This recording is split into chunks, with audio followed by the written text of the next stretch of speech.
My ex and I divorced 8 years ago. We have a tween son together. We don't discuss finances other than child support. I don't care for any money he may or may not give to our child directly. Years ago, I opened a savings account for my kid. I religiously transfer a set amount plus child benefit into it monthly. I also put some loose change in there whenever I can. My kid knows of this account and gets to decide if any monetary gifts from family and friends are to be spent immediately or added to his growing savings. He doesn't keep tabs on the account but has a rough idea of how much he gets every month and how much he's got already. My son must have told my ex about the account because my ex approached me about it. He asked to see the account but I refused. He asked to at least know the exact amount. He has a rough idea but I refused. I don't see the point. He asked to contribute and become a co-owner, as in the account is to be from mum and dad. I asked if he'd like to make a big initial payment. He doesn't, as he doesn't have that kind of money to just throw into an account nobody can access for years. He just wants to join in now and throw in some cash here and there, but the amount that's already in there is to be overlooked. I refused. He told me that I could only afford that thanks to his child support contributions. I told him that the child support is his duty and is spent on our son's current needs, not for him to hold it over my head. He called me an idiot for not telling me about the account when I first opened it because now he's 8 years behind and won't be able to match it, and it will look bad when my kid grows up and only gets my support. I told him that it's up to him whether he invests in our child's future. He still has a long time to save something if he so wishes. He told me I was an idiot for purposefully making him look like a bad dad for not having thought of something like this. I don't think it's fair of him to ask to jump in and claim to have contributed to the savings I've worked hard on for years. Still, now I wonder if I acted like an idiot for creating a situation in which I looked like the better and more caring parent. Should I have told him about it when I first opened the account? Should I just let him contribute to keep the peace? The money will end up in my son's account anyway, whether he receives payments from 2 savings accounts or just 1. Am I the idiot for hiding my child's savings account from my ex and not letting him contribute? This isn't about you being financially responsible and saving for your son's future. This is about your ex's ego and control and inventing this drama to lay yet another guilt trip on you while making it all about him and this lost opportunity to show his benevolence. If he really wanted to save for your son's future, he had years to do it. That's entirely on him. I can see why he's your ex. Your son is only a tween. There's a whole lot of time for your ex to open his own savings account, contribute as he wants, then give that to your son when he comes of age, all by himself, like an adult. Guess who's the idiot here? Not you. You made me look bad. I'm a selfish idiot who would never put my child first, and now I must be confronted with that fact. Wah! OP, you are the more kind and caring parent, but he seems to think it's your job to make him seem equal to you, not his own responsibility. Besides, I'm not sold that he doesn't just want access to that money for himself. Yeah, this is the kind of parent who needs reminders of their child's upcoming birthday but still shows up empty-handed and asks you to put their name on one of your gifts to your child, if they show up at all. Some people are good enough parents to do it just so their child doesn't have to realize how little their other parent thinks about them. OP, make sure this money is protected for your child and cannot be accessed by anyone else. Dude wants to steal cachet from you by acting like he contributed half of the account over the years, when in reality, he plans to put $20 in there once or twice a year for the next 10 years. Hard pass.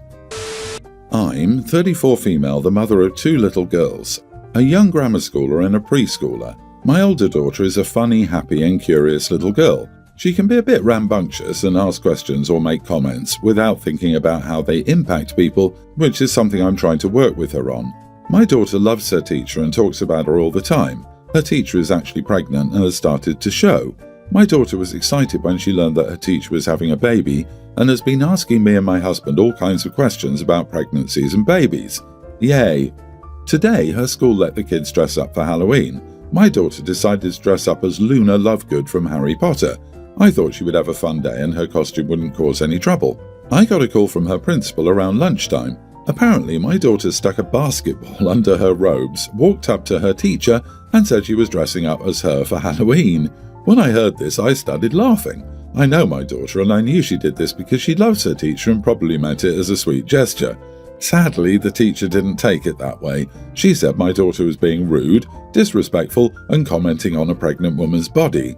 When we got to the school, my daughter was crying. We met with the teacher and principal, and my daughter apologized for the costume. The teacher was angry the entire time and kept telling my daughter how disrespectful and disappointed she was. When we were leaving, the teacher told me she expected another apology from my daughter in the morning. I said that my daughter had already apologized and that she clearly felt bad for hurting her feelings. I said that she's learned her lesson and we don't need to continue beating her up for it. The teacher again started saying how disrespectful my daughter was, and I said I needed to go. Again, my daughter was crying and very upset about the situation. I think she's learned that it's not appropriate to comment on a pregnant woman's changing body, and I didn't think I needed to press the point any further. I ended up taking her to get ice cream, and we had a fun afternoon. However, she's asked me several times if her teacher hates her and if she's a bad girl. I'm very upset and I'm not going to make her apologize again tomorrow. Am I the idiot? There's no need for a second apology. What is that going to achieve? I'm a plus-size woman and I had one of my students dress up as me last year, including a little stuffing. I was so flattered that they chose me out of everything in the world. The teacher is an idiot. I can't believe anyone would think a young child is purposely being disrespectful and why someone would shatter such a young child's feelings over a costume. The child was brilliant, innovative, and did nothing wrong. I question the teacher's bad behavior and the school principal for backing her up. The teacher, loved by your daughter, has now ruined her opinion and trust in teachers. What an absolute twit. I wouldn't want someone so narrow-minded and uptight to teach my child, especially about a natural thing as pregnancy progression. And how can an adult teacher feel justified to attack a young child that harshly? What part of child development did she not learn in college? Children her age are not even into concrete thinking yet, and your child wasn't making fun of her, she was exemplifying her. Do your homework on the stages of child development. It's on the internet. Then I'd go to the school board and make a complaint. The teacher and principal were extremely out of line, berating a young child.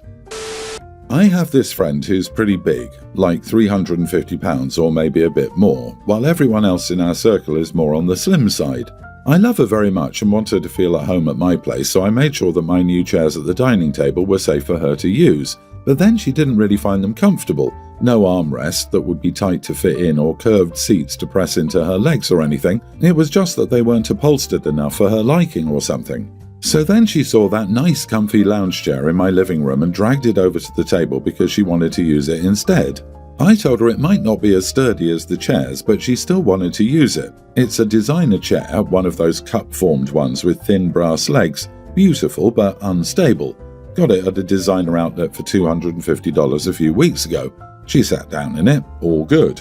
Then she raised one of her legs to put it on the rim of the chair and against the table. Okay, then she decided to fold her other leg below her onto the chair and shift her weight back and to the left to do these acrobatics. The chair creaked, then the leg bent and broke, and she crashed to the floor with it. My friend hurt her elbow and everyone was all over her, making her feel good that night, including me. We got her an ice pack and everything, and no blame. She was clearly shocked and shaken, so it wasn't the time to talk about the chair. She blamed the chair for not being sturdy right away though, and said many times how it sucks to be treated like this by the world. I didn't say much at that moment, but the next day I called her to ask about paying for the chair. See, it cost a lot and I didn't offer it to her and she broke it. She's extremely angry now and our group of friends is split. Some say that I'm wrong because her weight isn't her fault and she should be able to do what she likes regardless. Otherwise it's discrimination and I should have told her not to sit on that chair if I wasn't sure it would support her. Some are on my side and say she shouldn't have dragged a chair over that wasn't intended to be used at the table, and if she did, she should have just kept her feet on the floor as that clearly worked better, and that she knows her weight and associated issues best. I agree with the latter and also want a full price from her. I won't be able to replace the chair with the same model, the regular price is just too high and none are left at the outlet, but it was just a few weeks old, so I think I deserve the full price to get something else instead. Also, I'm just £120 and I love her, but why would I have to buy only chairs that can support my own weight thrice? That's not how it works in my head. Am I the idiot for asking $250 for the damaged chair? It can't be repaired either. Not the idiot. Who drags a decorative chair to the dining table when there are already enough chairs? Who leans back in an expensive decorative chair? My kids get in trouble for leaning back in ordinary chairs at the table. This person has terrible manners, regardless of their weight, and broke your furniture while being rude and careless. I feel like OP would get the rest of her friends on her side if she framed it differently. I want friends to repay me because she broke my furniture by being rude and careless. If anyone else had dragged the chair into the dining room and stained it or otherwise ruined it, I would expect them to repay me as well.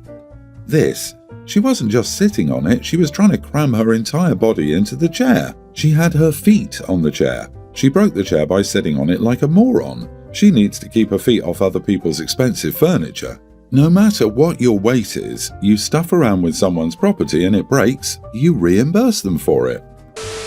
I, 27 female, am marrying my fiancé K, 26 male.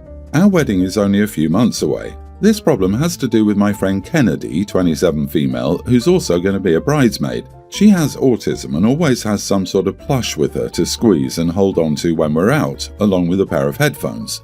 A few years ago, I got her a frog plush from Build-A-Bear for her birthday, which she loved.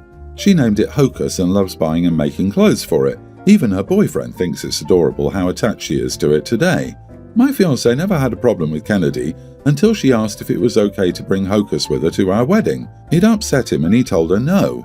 I asked him about it later that day and he said it would be weird and childish, but I never really thought it was childish. When she does bring Hocus out with her, she just has it sitting on her lap and squeezing its hand. This might be where I'm the idiot because I told Kennedy it's fine if she brings it along. Even encouraged her to make a dress for it that matched the one she was going to wear. Pink. My fiancé found out and was livid. I tried to tell him that it wasn't a big deal and that it was just a stuffed animal that wouldn't draw any attention. Even then, he still won't budge and refuses to talk to me. Was I really wrong? Everyone's the idiot here. He shouldn't be negative, but I personally wouldn't want someone's stuffed animal in the background of my wedding ceremony and party pictures. This is one of those things that you have a discussion about and work it out. Both of you are dismissive of the other's opinions and feelings. This is a wedding of two people, and neither of you gets to override the other. Doing something behind his back is just as wrong as him not being considerate of your friend's needs. Disagree, this is who she is. You love your friend as she is, and not having Hocus there would just not be her. I'm very concerned about your fiancé's attitude. Why the heck should it matter whether she has it with her? Why is the first instinct not to be kind? I think even if she brought Hocus into the photos, you would look back and feel like, yep, that's Kennedy. So glad she was there. Or are photos only about creating an image of who everyone is, not the reality of the actual people you love and want with you? Not the idiot. You're accommodating your neurodivergent friend, and your fiancé is concerned with how things look. I, 42 male, and my ex-wife, let's call her Rachel for the sake of the story, 44, have twins, Elias and Ezra, preteen males. My ex-wife and I divorced when they were toddlers and we have 50-50 custody. Rachel is married again and has a tween stepdaughter, let's call her Mia. Lately, the twins threw tantrums several times when I took them to their mother, and I recently found out why. According to the twins, Rachel is only with Mia. When they asked her to play with them, help with their homework, she's busy, and boys are big enough that mommy can let their hands go. If one of the twins and Mia fight, Rachel always takes Mia's side and puts the twins in time out, grounds them or they don't get dessert, etc. As it turns out, this has been going on for weeks. I've met Mia a few times on birthdays or holidays, and I honestly understand where my sons are coming from. If she doesn't get something, she throws a tantrum, starts crying, even in public, and screams, "I want this," until my ex or her father gives it to her, which they do every single time. I sat down to talk about this with Rachel, who said, I quote, "I can't help it, Mia is so sweet and I've always wanted a little princess, so of course I want to spend more time with her." I tried to compromise with her, but she refused to listen. The twins' birthday is in 2 days, and the day before yesterday, they told me that they didn't want Mia to be here. I informed my ex about this because I want my sons to have a good time at their birthday party. Rachel was nervous to say the least. She said if they want to exclude Mia, she won't come either. I offered to organise a small cake and party during her week, which Mia could also participate in, but she didn't want to hear it. She accused me of spoiling the twins and pushing out a young girl. I said, okay, then spend the day with Mia, but don't come when Mia is with her. My twins were a little sad that their mom wasn't coming, but when I told them their cousins and other family members were coming, they immediately cheered up. It looks like Rachel informed some joint family members about this who just called and texted that I'm an idiot for excluding a tween girl for no reason. I feel that my actions are correct, but I would like some second opinions. So, am I the idiot? You are the idiot if you don't go for more custody and inform the courts what's happening. Your children are telling you they're being neglected, and they're being made to feel lesser than, and their biological parent is neglecting them, punishing them, and showing preferential treatment to their step-sibling. This absolutely is and will take a toll on their mental health. You have way more significant issues here than a birthday party. Please tell your ex-wife that she has become one of those desperate women who put their stepkids first above their own kids to please a man, and that you're disgusted with her. Maybe she'll feel embarrassed and reflect on how she treats the boys. Shame on your ex for being such a despicable mother.